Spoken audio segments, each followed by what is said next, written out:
तो रेफर कहाँ से हम पेशेंट को रेफर करते हैं, कहाँ रेफर करते हैं, ठीक है, किस जगह से रेफर किया जाता है, कौन कौन सी केसेस में रेफर किया जाता है और कब रेफर किया जाता है, ठीक है। तो सबसे पहले हमें ये समझना जरूरी है कि जो सबसे निचले स्तर पर, जो ग्राउंड लेवल पे जो हमारे स्वास्थ्य केंद्र बना हुआ है वो क्या है, सब सेंटर यानी कि उपकेंद्र, ठीक है। उसके बाद उससे ऊपर जो है बना हुआ है वो है हमारा पीएचसी यानी प्राइमरी हेल्थ सेंटर यानी कि प्राथमिक स्वास्थ्य केंद्र। उसके बाद जो है हमारा, उसके ऊपर जो आता है हमारा, वो आता है हमारा सामुदायिक स्वास्थ्य केंद्र यानी सीएचसी, ठीक है, यानी कि कम्युनिटी हेल्थ सेंटर। उसके बाद हमारा नेक्स्ट आता है डिस्ट्रिक्ट हॉस्पिटल, ठीक है, डिस्ट्रिक्ट हॉस्पिटल यानी कि जिला अस्पताल। और उसके बाद जो आता है हमारा, वो आते हैं सुपर स्पेशलिटी हॉस्पिटल या मेडिकल कॉलेजेस, जिनके साथ हॉस्पिटल भी होते हैं, सारे डिपार्टमेंट्स अलग अलग होते हैं वहां पे, ठीक है।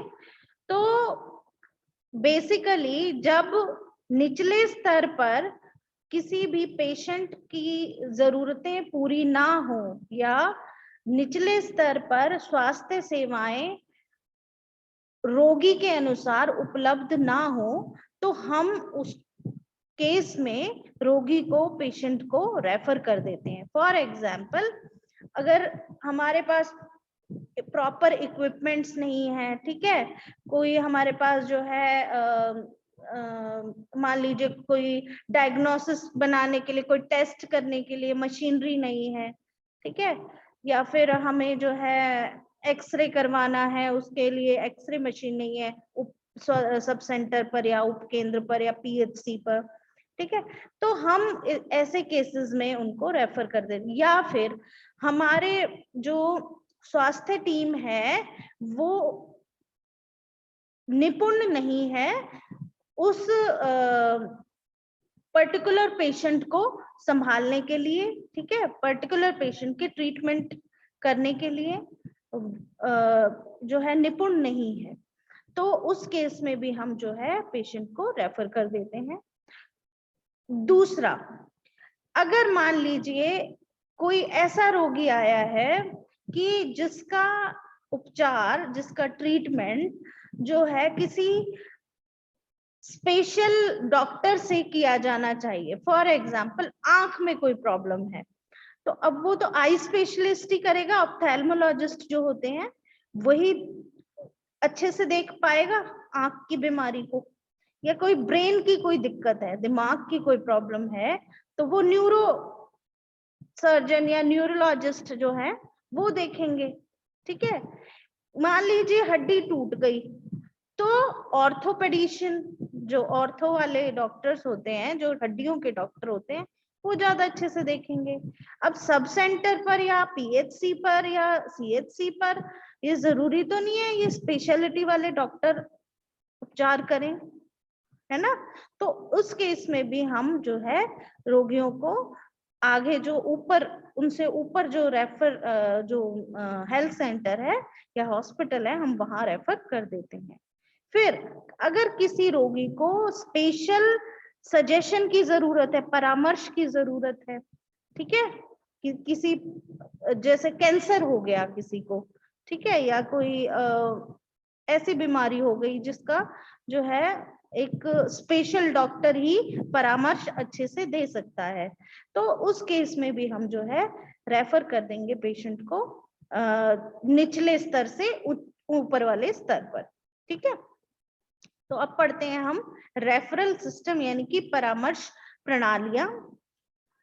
अच्छी परामर्श प्रणाली स्वास्थ्य सुविधा प्रणालियों का अनिवार्य घटक है। स्वास्थ्य इंडस्ट्रीज में जैसे जैसे अधिक चिकित्सक कार्यकर्ता जुड़ते जा रहे हैं, वैसे वैसे अधिक परामर्श प्रणाली की आवश्यकता बढ़ती जा रही है। अब स्पेशलाइज्ड डॉक्टर्स होते हैं, वो जो हेल्थ सेक्टर है, स्वास्थ्य जो इंडस्ट्री है, वहां पे डॉक्टर्स जो हैं अलग अलग तरीके के आते जा रहे हैं, हर बीमारी के लिए स्पेशल डॉक्टर आते जा रहे हैं। तो उस हिसाब से जो है रेफरल सिस्टम की आवश्यकता भी बढ़ती जा रही है। ठीक है, जब स्पेशल डॉक्टर से उस पर्टिकुलर बीमारी का इलाज हो सकता है तो नॉर्मल डॉक्टर से जो है लोग नहीं करवाते हैं। ठीक है, अब प्रश्न यह उठता है कि किस प्रकार के रोगी परामर्श के लिए भेजे जाएं। अब सबको तो नहीं भेज सकते, रेफर सबको तो नहीं कर सकते, जिनका उपचार निचले स्तर पर संभव है उन रोगियों को हम ऊंचे स्तर पर जो स्वास्थ्य केंद्र है या हॉस्पिटल है वहां पे अगर भेजेंगे, सबको भेजते रहेंगे तो निचले स्तर पर कौन ट्रीटमेंट देगा? वहां पर तो रोगी ही नहीं बचेंगे और ज्यादा भीड़ भाड़ कहाँ इकट्ठी हो जाएगी? ऊंचे स्तर पर।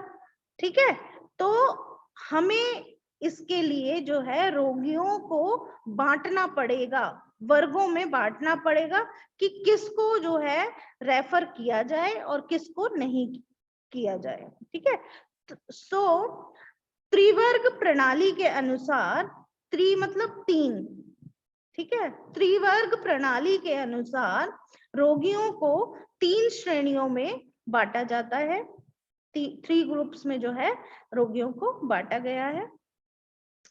तो पहले जो श्रेणी है वो है संघातिक स्थितियों। अगर कोई ऐसी कंडीशन में है जिसका बचना बहुत ज्यादा मुश्किल है, जिसको बचाया नहीं जा सकता, ठीक है, तो वहां उस केस में जो है वो जितने भी रोगी हैं वो सारे संघातिक स्थितियों वाली श्रेणी यानी कि नंबर 1 में आते हैं। उसके बाद श्रेणी नंबर 2 यानी कि जिनकी गंभीर स्थिति है, जो बहुत ही ज्यादा कॉम्प्लिकेटेड है केस, उनका जीवन तो बचाया जा सकता है परंतु उनके लिए तत्काल उपचार बहुत ज्यादा जरूरी है। केवल तत्काल उपचार से ही उनका जीवन बचाया जा सकता है। तो ऐसी अगर किसी को गंभीर स्थिति है, जैसे एक्सीडेंट हो जाता है किसी का, ठीक है, उसके बाद है या फिर हार्ट अटैक हो गया किसी का, ठीक है, ऐसे केसेस में। उसके बाद तीसरी श्रेणी यानी कि मामूली स्थितियां, यानी कि नॉर्मल जो कंडीशन है अगर रोगी की, इसमें जीवन को कोई खतरा नहीं होता और अगर कोई विलंब कर सकते हैं तो कोई प्रॉब्लम नहीं है, इसमें देरी की जा सकती है उसको रेफर करने के लिए। ठीक है, तो सबसे पहली जो श्रेणी में आते हैं उनको तो बिल्कुल भी देर नहीं करनी है, उनको सबसे पहले रेफर करना है। ठीक है, उसके बाद दूसरी श्रेणी वालों को भी रेफर करना है। तीसरी श्रेणी वालों को हम रोक के रख सकते हैं, कुछ देर जो है फर्स्ट एड हम निचले स्तर पर दे सकते हैं, उपकेंद्र में, पीएचसी में, सीएचसी में हम जो है उनको थोड़ा बहुत फर्स्ट एड ट्रीटमेंट हम दे सकते हैं। उसके बाद उनको जो है हम भेज सकते हैं, रेफर कर सकते हैं। परामर्श पर्ची में निम्न अनुसार न्यूनतम जानकारी होनी चाहिए।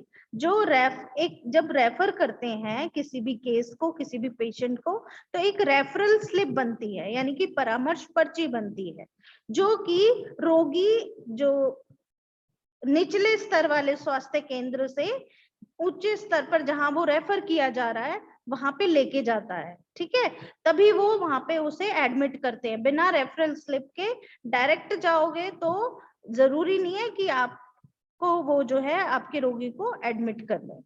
तो रेफरल स्लिप पे क्या क्या चीजें जो है, क्या क्या जानकारी लिखी होनी चाहिए, भरी होनी चाहिए। पहला, रोगी का, हाँ जी, पहला रोगी का नाम, पता और पहचान क्रमांक।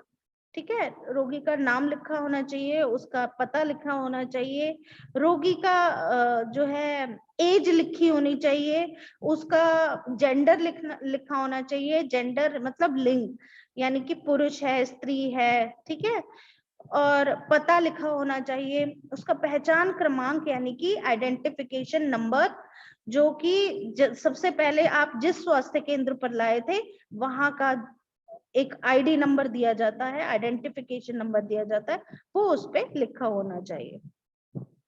उसके बाद है वर्तमान शिकायत, यानी कि अभी क्या क्या जो है साइन एंड सिम्टम्स रोगी को आ रहे हैं, कौन मतलब जो उसकी तकलीफ है, क्या शिकायत है हेल्थ रिलेटेड उसको, तो उसको हमने जो है लिख के देना है कि क्या क्या अभी वर्तमान में उसको परेशानी है।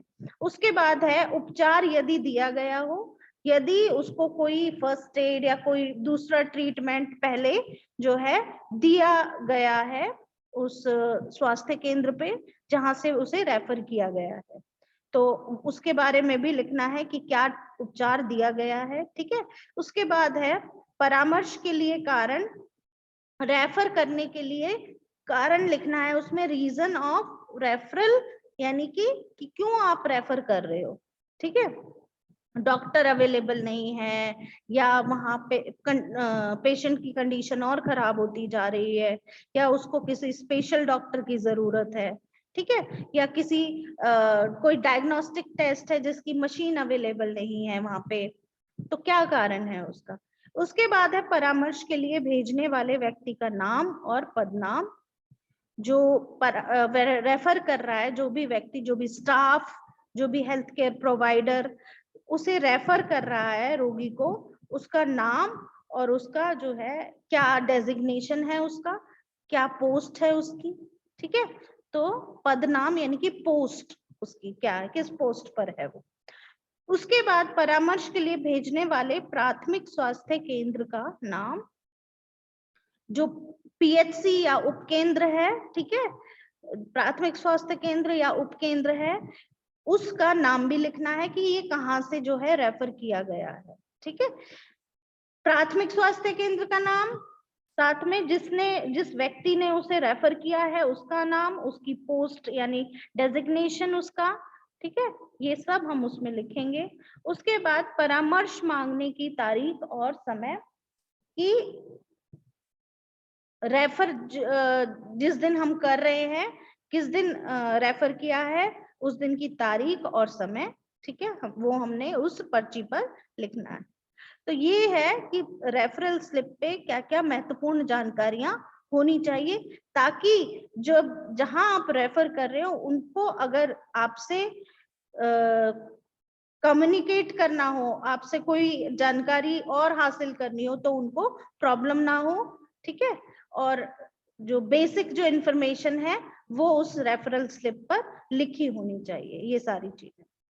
ठीक है, तो आगे समझ में रेफरल सिस्टम।